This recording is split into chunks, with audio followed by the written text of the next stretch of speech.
గౌరవనీయులైన సీఎం గారు, మీరు నాపై చూపిస్తున్న అభిమానానికి నా కళ్ళు చెమ్మగిల్లుతున్నాయి. మీ ఆత్మీయత నా హృదయానికి గొప్ప స్వాంతన కలిగించింది. ఈ నేపథ్యంలోనే గతం ఒక రీల్ నా కళ్ళ ముందు కదులుతుంది. ఇన్నాళ్ళు నేను ఒక సస్పెండ్ ఆఫీసర్గా సోషల్ స్టిగ్మాను మోసాను. నన్ను ఆనాటి ప్రభుత్వం 3 ఏళ్లు చాలా బాధ పెట్టింది. ఒక మాటలో చెప్పాలంటే క్షణక్షణం ఒక గండంలా గడిచింది. తెలంగాణ ఉద్యమం ఉవ్వెత్తున లేచినప్పుడు 2009 డిసెంబర్ 9న నేను చేసిన రాజీనామా చాలా సంచలనం రేకెత్తించింది.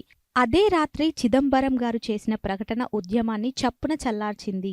నాటి సీఎం రోషయ్య గారు మహిళా దినోత్సవం రోజున నాకు నా ఉద్యోగాన్ని కానుకగా తిరిగి ఇస్తున్నట్లు ప్రకటిస్తే నేను రాజీనామాను విత్డ్రా చేసుకొని డిపార్ట్మెంట్లో చేరాను. నా జీవితంలో నేను చేసిన అతిపెద్ద తప్పు అదే. 18 నెలలు పద్మవ్యూహంలో చిక్కుకున్నట్లు నేను ఎదుర్కొన్న ఒత్తిడి, అవమానాలు నాకు బ్యూరోక్రసీపైనే నమ్మకం పోయేలా చేశాయి. ఉమెన్ ప్రొటెక్షన్ సెల్లో పోస్టింగ్ ఇచ్చి నాకు ఛార్జ్ మెమోలు ఇచ్చి ఎక్స్ప్లెనేషన్స్ రాయడం, యాన్యువల్ కాన్ఫిడెన్షియల్ రిపోర్ట్లో అడ్వాన్స్ మార్కులు రాయడం, బ్యాచ్లో నా ఒక్కదానికే ప్రమోషన్ను ఆపేయడం, ప్రొబేషన్ పీరియడ్స్ ఎక్స్టెండ్ చేయడం వంటివి చేశారు. నన్ను ఒంటరిని చేసి ఒక కానిస్టేబుల్ కంటే హీనంగా ట్రీట్ చేశారు. ఈ విషయాలు అన్నీ నన్ను ఆనాటి సీఎం కిరణ్ కుమార్ రెడ్డి గారికి మొరపెట్టుకునేలా చేశారు. ఉమ్మడి రాష్ట్రంలో నాకు వారి అపాయింట్మెంట్ కూడా దొరకలేదు. బయట ఉద్యమ నాయకులను సంప్రదిస్తే వాళ్ళు నాకు సహాయం చేయకపోగా నన్ను ఎగతాళి చేశారు. తెలంగాణ చిన్నమ్మ సుష్మా స్వరాజ్ గారికి, సోనియా గాంధీజీకి లేఖలు రాసి నా పరిస్థితిని, రాష్ట్ర దుస్థితిని వివరించా. ప్రత్యక్ష ఉద్యమాల్లో నేను మళ్లీ పాల్గొనడం అనివార్యం అనిపించింది. అందుకే 1వ తారీఖు 11వ నెల 2011న ఫార్మేట్లో డీజీపీకి రాజీనామా ఇచ్చేసి ప్రజల్లోకి వెళ్లాను. శ్రీకృష్ణ కమిటీ ప్రభావంగా జరుగుతున్న జాప్యాన్ని ప్రశ్నిస్తూ నా ఉద్యమ కార్యాచరణ ప్రకటించా. ప్రభుత్వం వెంటనే నన్ను సస్పెండ్ చేసింది.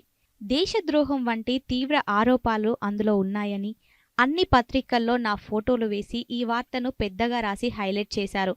ఆనాడే నాకు డిపార్ట్మెంట్ పట్ల ఏహ్యభావం కలిగింది. సుష్మా స్వరాజ్ గారు నల్గొండ సభకు ఆ రోజే రావడం, నన్ను అర్థం చేసుకుని హక్కున చేర్చుకోవడం నాకు కాస్త స్వాంతన చేకూర్చింది. నాలోని ఒక డైనమిక్ కమిటెడ్ ఆఫీసర్ను ఆ రోజు హత్య చేశారు. ఈనాడు 12 ఏండ్లు పూర్తయిన తర్వాత తెలంగాణ మూలాల కల ఒక సీఎంగా మీరు నా కేసును ఎక్స్హుమేషన్ చేస్తున్నారు. మరణ కారణం తెలుసుకోవాలి అనుకుంటున్నారు. చాలా చాలా సంతోషం. ఇన్నాళ్లకు నా పోరాటాన్ని, సంఘర్షణను జనం తెలుసుకునే ఒక సందర్భం సృష్టించారు. మీకు నా హృదయపూర్వక కృతజ్ఞతలు. మీ ద్వారా తెలంగాణ ఉద్యమంలో బ్రతికి బయటపడి సర్వస్వం కోల్పోయిన వాళ్లలో నేను ముందు వరుసలో ఉన్నానన్న విషయం ప్రజలకు అర్థమయ్యింది. నిజం నిలకడ మీద తెలుస్తుంది అన్నది నిరూపణ అయ్యింది. ఉద్యమాలలో నేను నిర్వహించిన కీలకమైన పాత్ర నన్ను ప్రజలకు దగ్గర చేసింది. కానీ నా బంధుమిత్ర పరివారం మాత్రం అందరూ నన్ను వెలేశారు. సాలిటరీ కన్ఫైన్మెంట్ అనే శిక్షణను 10 ఏండ్లు అనుభవించా. పర్యవసానంగా ఇల్లు, కుటుంబం, ఆరోగ్యం, మనశ్శాంతి అన్నీ కోల్పోయాను. తీవ్ర ఇబ్బందులను ఎదుర్కొన్నాను. జీవచ్ఛలంలా బతికాను. 2 ఏళ్ల క్రితం దేవుని దయ వల్ల నా జీవితంలోకి మహర్షి దయానంద సరస్వతి ప్రవేశించారు. వేదమాత యజ్ఞ దేవతలు నాలో తిరిగి ప్రాణం పోశారు. అందుకే నేను నా జీవితాన్ని ఆ మహనీయుని చరణాలకు సమర్పించుకున్నాను. చాలిక నేను ఎవరి కోసం ఎటువంటి త్యాగం చేయలేను. జన్మ రాహిత్యం కోసం అష్టాంగ యోగ మార్గాలలో నడుస్తున్నాను. వేద ప్రచారకురాలిగా, వైదిక యజ్ఞ బ్రహ్మగా సనాతన ధర్మాన్ని ప్రచారం చేయడమే నా ముందున్న కర్తవ్యం. దీనివల్ల నా ఆత్మ ఉన్నతితో పాటు సహజ ఉన్నతికి కూడా పాటుపడించు. కాబట్టి నా పంత మార్చుకోలేను. మీరు భావిస్తున్నట్లు పోలీస్ కాకుండా వేరే ఉద్యోగం కూడా నేను చేయలేను. ఎందుకంటే నా అమూల్య సమయాన్ని బ్యూరోక్రసీకి వెచ్చించలేను. శ్రేయో మార్గం విడిచి మళ్ళీ ప్రేయో మార్గం వైపు రాలేను. అన్ని దానాల్లో గొప్పదైన విద్యాదానాన్ని చేస్తూ పుణ్యం మూట కట్టుకునేలా కోరిక తప్ప నాకు ఇంకేమీ లేదు. పరమేశ్వరుడు నన్ను క్రిమినాలజీ నుండి ఫిలాసఫీ వైపు నడిపించాడు. గన్ స్థానంలో నా చేత వేదం పట్టించాడు. నా వాణిలో మాధుర్యం నింపి నన్ను ఆచార్యను చేశాడు. నా ఈ ప్రస్థానం చాలా సంఘర్షణమయం, వేదన భరితం. నన్ను ఈ ఉద్యోగం నుండి ఎవరూ సస్పెండ్ చేయలేరు. నేను దీనికి రాజీనామా చేయాల్సిన పరిస్థితులు ఎన్నడూ కలగవు. కాబట్టి అంతిమంగా నేను సీఎంగా మిమ్మల్ని కోరేది ఏమిటంటే, నాపై కరుణ చూపి స్టేటస్కు అనుమతించండి. నాలా ఇంకా ఏ ఆఫీసర్కు డిపార్ట్మెంట్లో ఇబ్బందులు పడకుండా తగిన చర్యలు తీసుకోండి. మీలో మంచి స్పార్క్ ఉంది.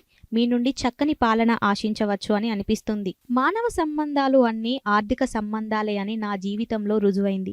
కాబట్టి నాలో లోకేషణ విత్తేషణాలు కూడా పోయాయి. ఇక నాకు మీరు న్యాయం చేయాలి అంటే నాకు ఉద్యోగం ఇవ్వటానికి బదులుగా నా ధర్మ ప్రచారానికి ఉపయోగపడేలా ఏదైనా సహాయం చేస్తే స్వీకరిస్తాను. ఎందుకంటే మీరు రాజు, నేను బ్రహ్మనిని. మీరు ఇచ్చే ప్రభుత్వ ఫండును నేను స్వతంత్రంగా ఉంటేనే ఒక వేద, యజ్ఞ, సంస్కృత సంబంధ ధార్మిక కేంద్ర ఏర్పాట్లకు వినియోగిస్తాను.